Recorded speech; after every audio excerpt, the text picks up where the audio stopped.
Nicola Finco, c'è anche, poi ci sono bufere politiche anche in Veneto, si è parlato oggi sui giornali di una rivolta di diversi assessori e consiglieri regionali per il tetto dei 2 mandati che è stato proposto da una legge di Leonardo Padrin e sostenuta da Presidente Zaia. Sì, un progetto di legge che anch'io ho sottoscritto. Io la questione di 2 mandati l'ho già sollevata all'interno del mio partito politico. All'interno del Consiglio regionale ci sono 60 consiglieri e 27 di questi hanno più di 2 mandati, c'è chi ne ha 2, chi ne ha 3, chi ne ha addirittura 5. Quindi in un momento come questo, dove si chiede ricambio, dove si richiedono nuove idee, la proposta di introdurre un limite di 2 mandati sta facendo molto discutere in queste settimane. Posso capire la posizione di diversi colleghi, persone che comunque da anni sono impegnate, che stanno facendo politica in maniera seria e in maniera molto, insomma, dedicandosi al territorio, però io sono dell'idea che in politica bisogna darsi un limite. Come un sindaco non può fare per più di 2 mandati il sindaco, non capisco perché ci debbano essere delle figure che per più di 2 mandati facciano i parlamentari piuttosto che i consiglieri regionali piuttosto che gli europarlamentari. Mettere un limite ai mandati vuol dire prima di tutto ritornare a fare una politica buona all'interno dei partiti, perché si dà spazio a persone nuove, idee nuove e si dà spazio a un ricambio continuo, ma soprattutto permette alle istituzioni di rinnovarsi, anche qui con persone nuove, e si possono anche evitare dei fatti spiacevoli come quelli che abbiamo visto negli ultimi tempi, soprattutto in Regione Veneto, dove persone che hanno amministrato per esempio 20 anni settori importanti come le infrastrutture, poi le abbiamo viste coinvolte in questioni di malaffare. Per carità, con questo non voglio dire che una persona che fa politica da tanti anni per forza deve essere all'interno di determinati sistemi, però sicuramente se una persona regna all'interno di un'istituzione per tanti anni, purtroppo qualcuno ci casca. Sono dell'idea che se qualcuno ha le competenze, una brava persona, anche se ha fatto più di 2 mandati in regione, può fare dell'altro in politica, può dedicarsi al proprio comune piuttosto che può essere candidato in Parlamento e in Europarlamento, ma non riesco a capire questa presa di posizione. Ovviamente forse il collega Padrin non ha, diciamo, individuato il periodo migliore per proporre una cosa del genere, perché a 6 mesi dalle elezioni, diciamo, non è la soluzione migliore. Comunque è un tema che va posto non solamente all'interno delle istituzioni ma anche all'interno dei partiti politici, perché sono dell'idea che un ricambio è necessario per tutti i ruoli e in tutti i livelli. Volevo aggiungere una cosa in merito ai cambiamenti climatici, visto che in Regione ricopro la carica di Presidente della Commissione Ambiente. Certo. È vero quanto detto dall'onorevole Zanoni, è anche vero che noi siamo una delle regioni che a seguito dell'alluvione del 2010 ha messo in piedi tutta una serie di opere, oltre 900 opere che hanno permesso diciamo, la messa in sicurezza di parte del territorio, però abbiamo numerosi problemi. Stiamo ancora aspettando dal governo circa 27 milioni di euro dell'alluvione ancora di inizio anno, e oltretutto abbiamo 20 milioni di euro che avevamo stanziato in bilancio che purtroppo non possiamo spendere per limiti di cassa. Abbiamo avviato diverse opere, bacini di laminazione in varie parti del Veneto, abbiamo cantieri che sono immediatamente cantierizzabili per oltre 600 milioni e un piano di opere per altri 800.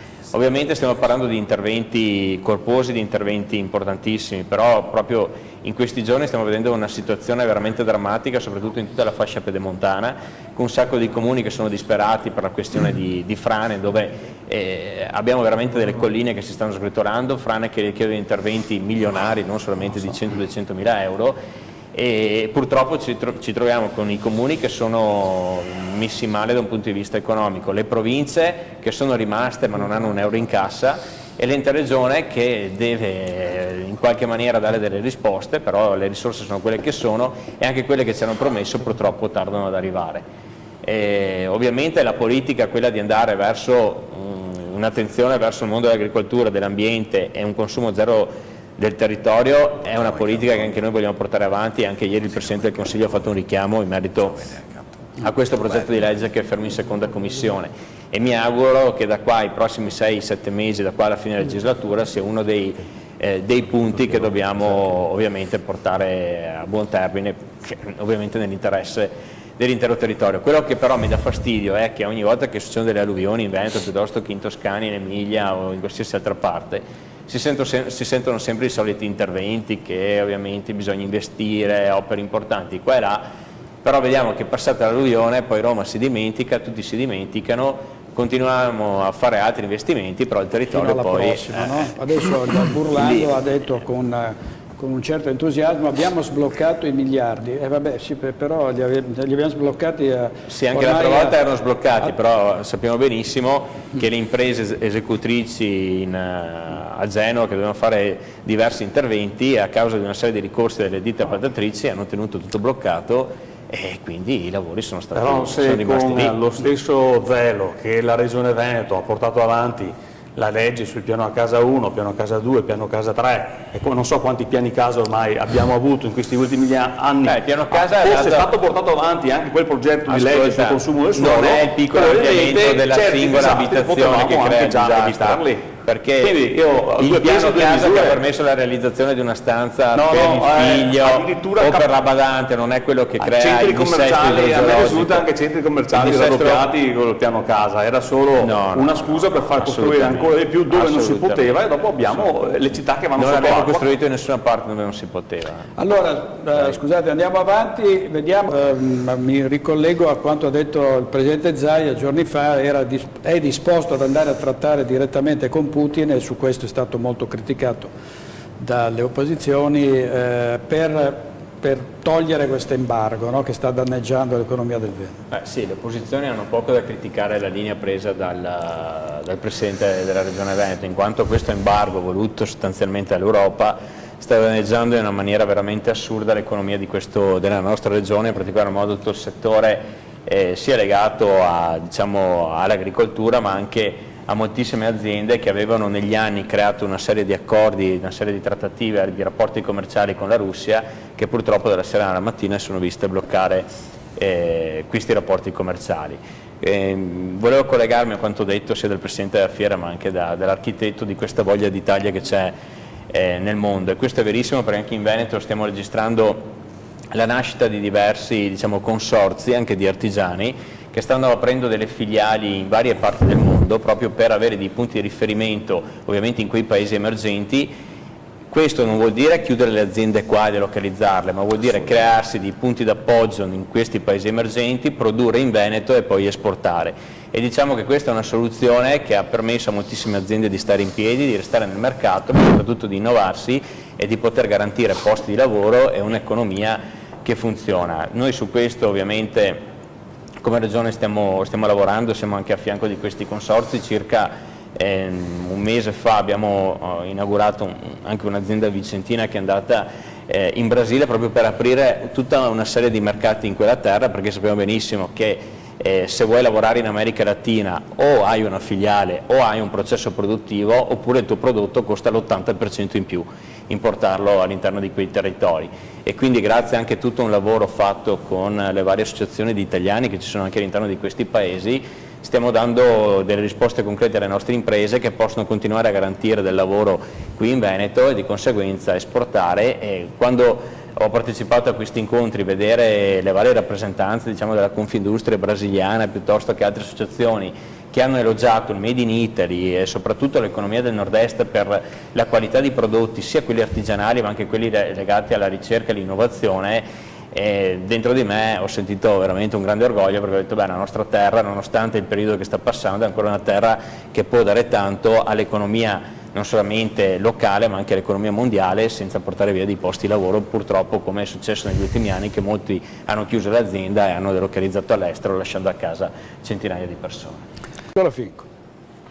Sì, allora, prima parlavate della manovra finanziaria approvata oggi dal Consiglio dei Ministri in merito a questi 30 miliardi. Sì, si parla di detassazione delle imprese e delle famiglie, però bisogna vedere poi nella sostanza, perché da quello che ho capito di questi 30 miliardi, 18 sono da una spending review, da una riduzione delle spese, e altri 11, circa 12 miliardi sono presi non sono presi da nessuna parte, perché si va in deficit, no? Quindi si va a creare del nuovo debito per finanziare delle uscite certe con delle entrate che attualmente sono incerte. Quello che più mi preoccupa di questa manovra finanziaria è che al di là di questi 18 miliardi, circa un paio pensano di tirarli fuori dall'evasione fiscale, ma abbiamo visto che questa battaglia ormai saranno 20 anni che parlano di ricavare di soldi all'evasione fiscale, non ha mai fatto dopo, non è mai arrivato nessun risultato. Quello che mi preoccupa è l'ulteriore taglio agli enti locali di circa 7 miliardi e mezzo. Tagliare agli enti locali di ulteriori 7 miliardi e mezzo, quindi tagliare a comuni, province e regioni, vuol dire uno ai comuni tagliare dei servizi, ok? E di conseguenza vuol dire l'aumento delle tasse comunali. In questi giorni sono arrivate le tasse comunali, la Tasi, e ognuno di noi ha visto che le tasse rispetto all'IMU che pagavamo non tanti anni fa, all'epoca dei Monti, sono quasi triplicate. Tagliare alle regioni vuol dire tagliare la sanità, quindi di conseguenza l'aumento dei costi, e vengono chiesti dei sacrifici sempre in maniera lineare senza introdurre i costi standard, che è veramente una follia, perché ad esempio la Regione del Veneto negli ultimi 20 anni ha chiuso 40 ospedali, quindi ha già fatto un piano di razionalizzazioni. Sicuramente tutto è migliorabile, magari qualcuno potrà ancora lamentarsi della sanità del Veneto, ma rispetto a tante altre realtà è una sanità che funziona. Tagliare alle province, sappiamo benissimo, dovevano abolirle, ma le province ci sono ancora, hanno competenze specifiche per quel che riguarda l'edilizia scolastica, la viabilità, la difesa idrogeologica, e anche qua se non arrivano risorse di conseguenza la vedo dura poi fare interventi per il ripristino, per evitare il dissesto idrogeologico. Quindi questi ulteriori 7 miliardi di tagli, e ricordiamoci che negli ultimi 5 anni gli enti locali hanno subito tagli per 33 miliardi. Okay? E lo Stato centrale, la spesa pubblica statale dal 2001 ad oggi è aumentata di 200 miliardi e lo Stato continua a tagliare le periferie. Sicuramente non abbiamo avuto dei bei esempi negli ultimi anni da nord a sud per quel che riguarda alcune amministrazioni, però se pensano di fare cassa tagliando gli enti locali vanno solamente a dare qualcosa nelle tasche dei cittadini da una parte, ma che di conseguenza poi saranno i sindaci e gli amministratori locali a dover fare lavoro sporco con l'introduzione di nuove tasse che ovviamente poi ricadranno sulle spalle dei cittadini. E questa scelta di fare una manovra inserendo 12 miliardi di deficit sono cose che noi pagheremo, che pagheranno i nostri figli e che pagheremo nei prossimi anni, perché abbiamo il massimo indebitamento, siamo uno dei paesi più indebitati al mondo, e ricorrere ancora al deficit vuol dire veramente non dare futuro a questo paese e soprattutto alle nuove generazioni.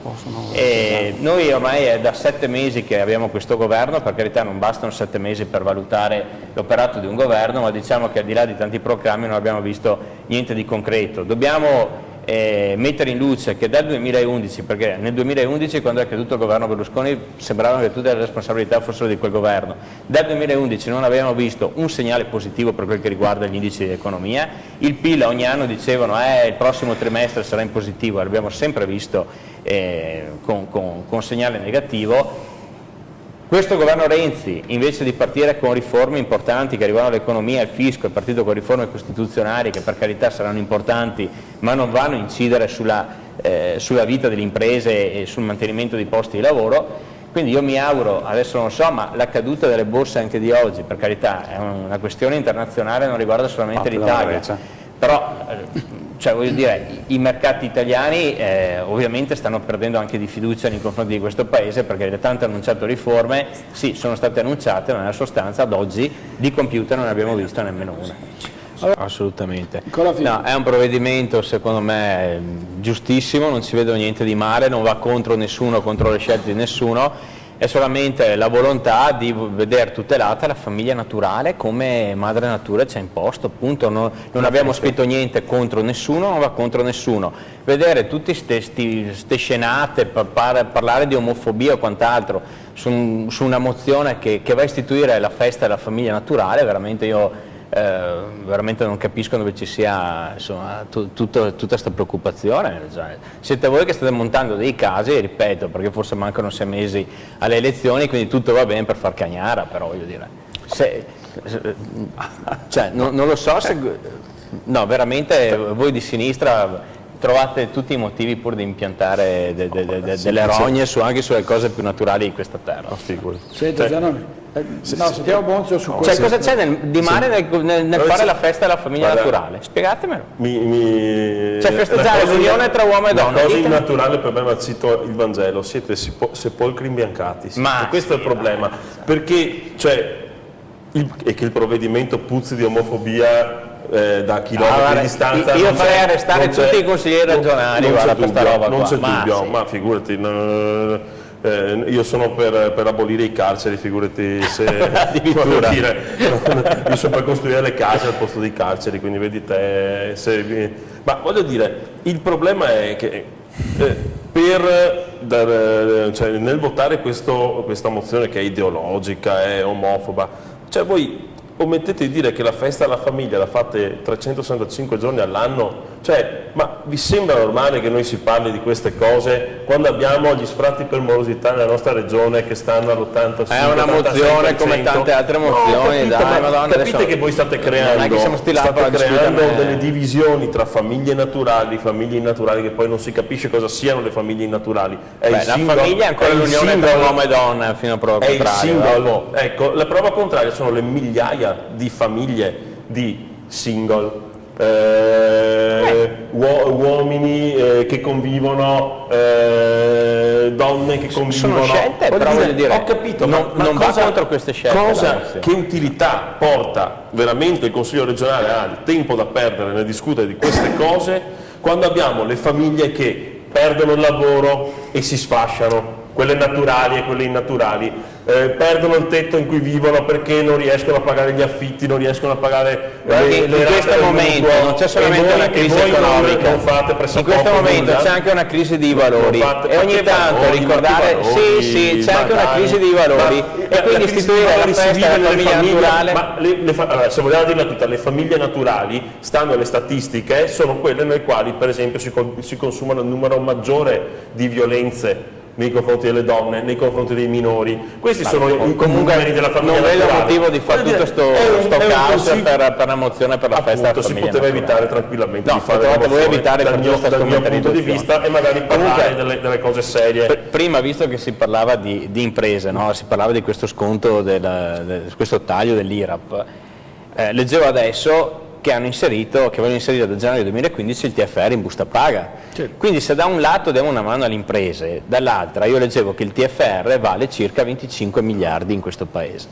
Circa 6 miliardi sono di fondi pensione, dove i dipendenti hanno già deciso, altri 6 miliardi sono di proprietà dell'INPS, perché ovviamente le grosse aziende sopra i 50 dipendenti hanno il fondo all'interno dell'INPS, mentre gli altri 14 miliardi, se non sbaglio, sono le liquidità che sono all'interno delle piccole e medie imprese che attualmente utilizzano questi soldi per fare degli investimenti, per fare crescere la propria impresa e quindi per mandarla avanti.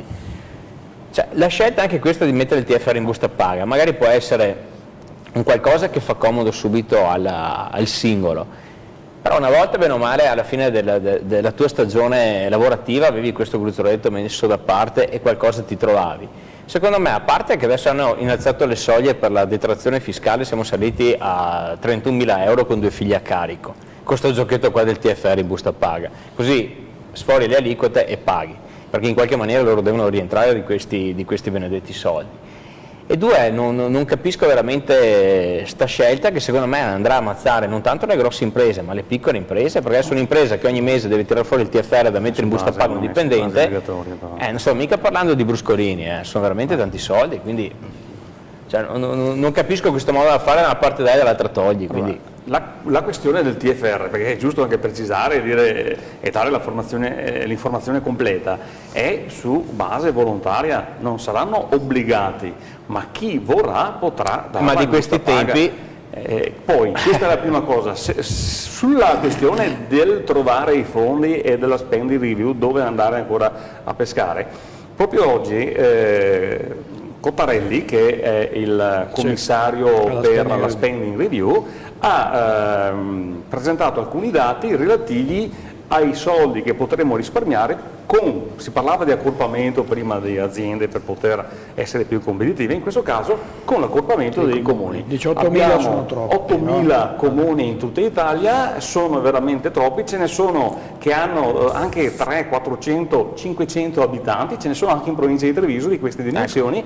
Accorpando questi comuni si potrebbe fare tagliamo i comuni a livello ministeriale, non stiamo tagliando assolutamente fare economia, niente. potremmo evitarvi di avere quindi 3 segretari e averne uno, 3 comandanti della polizia municipale e averne uno, ma non solo, si potrebbe risparmiare anche in termini di risorse di questi comuni. Adesso ogni comune ha il suo piano dell'assetto del territorio, ovvero il piano regolatore, ogni comune adesso ha le proprie zone produttive, zone industriali, quindi abbiamo zone industriali disseminate in tutto il territorio. Queste piccole dimensioni in questi anni dei comuni hanno portato anche un consumo veramente estremo di territorio, perché ognuno si è fatto la propria zona industriale. Hai ragione. Se avevamo dei comuni accorpati di 20-30 mila abitanti avremmo veramente potuto fare economia anche di queste risorse agricole, e quindi potevamo avere adesso più risorse agricole, più territori agricoli per produrre più derrate alimentari, facendo economia anche nelle stesse zone industriali, perché avere più zone industriali sparse nel territorio